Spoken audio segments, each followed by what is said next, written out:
my coach showed me why the ABS was killing my braking. So this was my first coaching session with my new coach that I've been working with since late Jan, and I went to the session just expecting to learn and to see the comparison between the telemetry of his lab and my lab and see what I could learn. And I was really focused on learning more about trail braking because this is one of the things that everybody talks about. But actually, my first lesson was about the ABS. And what's interesting about it is I thought I had a good braking behavior. I thought I was doing it well and I just had to improve my trail braking. But I was actually arriving too late, braking too hard, and fully engaging the ABS. The real problem with that was the car would not have any rotation, which led me to consistently miss the apex and understeer. I noticed that my tires would die very early in the race. For the M2 12-minute races, around the last 2 or 3 laps, I would have no grip. But for longer races, it was just a nightmare. I was really inconsistent, lap after lap, times varying a lot, and I couldn't quite understand why my trail braking was not working.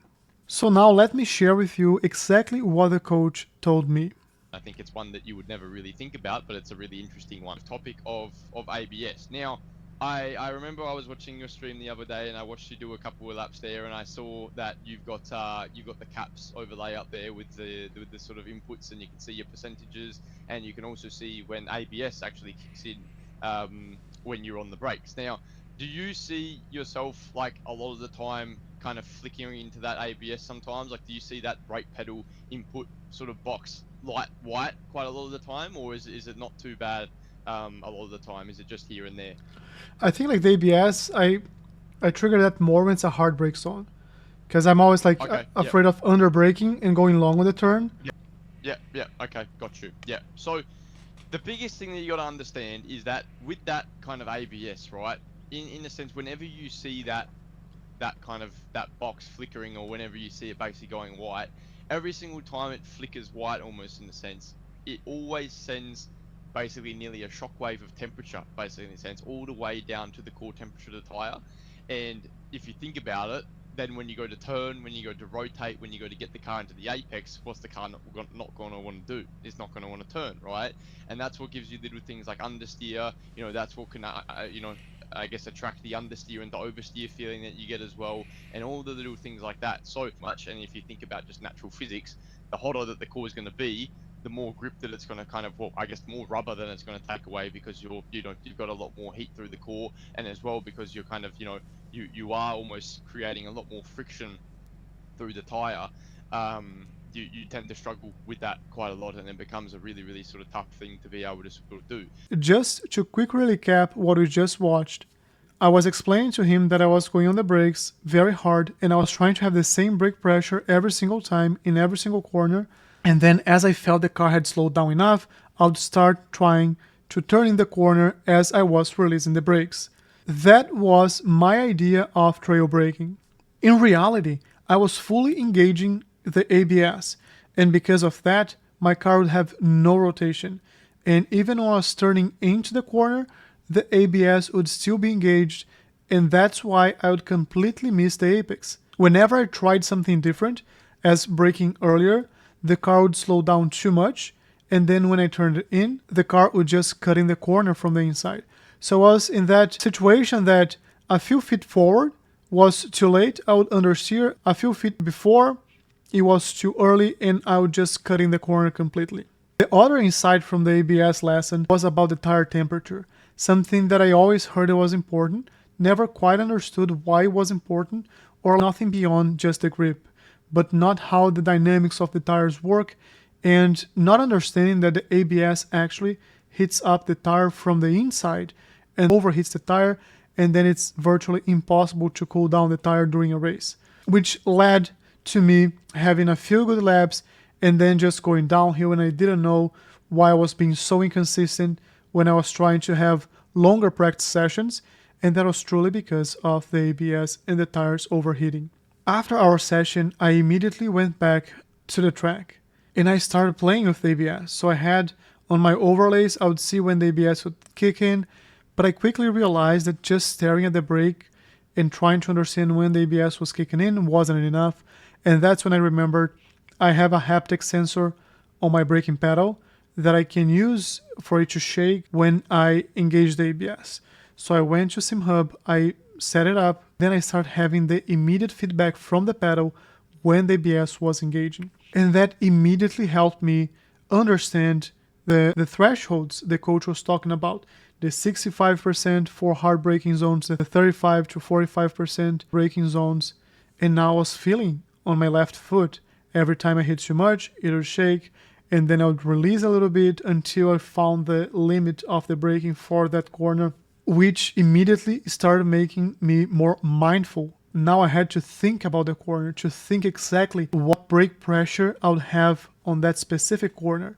And then understanding that different corners will require different behaviors. And even though now it was obvious at the time, but when I was on the track, I didn't quite understand the differences. I didn't quite understand how to break down a corner and see if I had to brake earlier with less brake pressure, later with more brake pressure. I didn't have a ceiling. The ceiling was 100%, and I can push as hard as possible my brake and just configure it to be very hard to hit the 100%.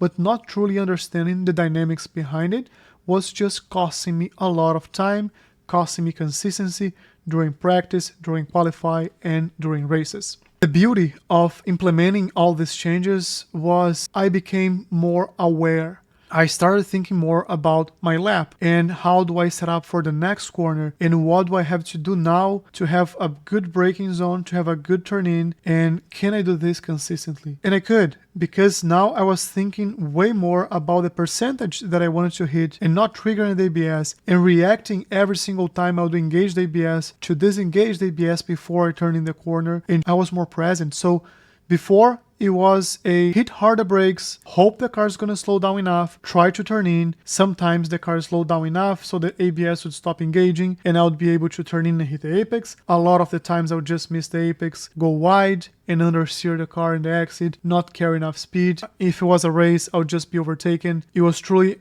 a matter of luck, corner after corner. And in hindsight, I was expecting to go into the session and learn more about trail braking, but there's actually a step before that I don't see a lot of people talking, and it is probably even more important because it's the foundation for the trail braking. With trail braking, you are inducing rotation of the car to go around the corner as fast as you can, but you cannot induce that rotation if you have the ABS engaged. And every single corner is different. Even hard braking zones are going to be different from a corner to the next one. Medium braking zones, they're going to be different. The ones that you just touch the brake are also going to be different. Now being more mindful, trying to understand what type of that specific corner is and approaching it the right way and having the ABS as a ceiling threshold for me, that completely changed the way I drive. And that was the foundation for me to build all other braking behaviors that we discussed. And I'll talk more in other videos about them as well. I'm by no means a coach. I'm no means qualified enough to be teaching anybody anything. It's just one thing that I learned, and I wish I had learned earlier, and I would have improved as a driver much sooner than what I did. And this was just such a great experience where immediately after a coaching session, I started being faster, more consistent, and already feeling like a better driver. I do have a few questions that I'd love to hear from you. So, is this something you already knew about the ABS? And if you have never heard about it, this is the first time, have you noticed the degradation of the grip during a race? And last thing, I invite you to join my journey from learning the skills in the sim and bringing them to real life. This year, I challenged myself to go from 1900 iRating all the way to 4K. And I'm going to do that through repetition, practice, coaching. And if you want to be part of this journey, make sure you like the video, you subscribe to the channel, and I'll see you in the next one.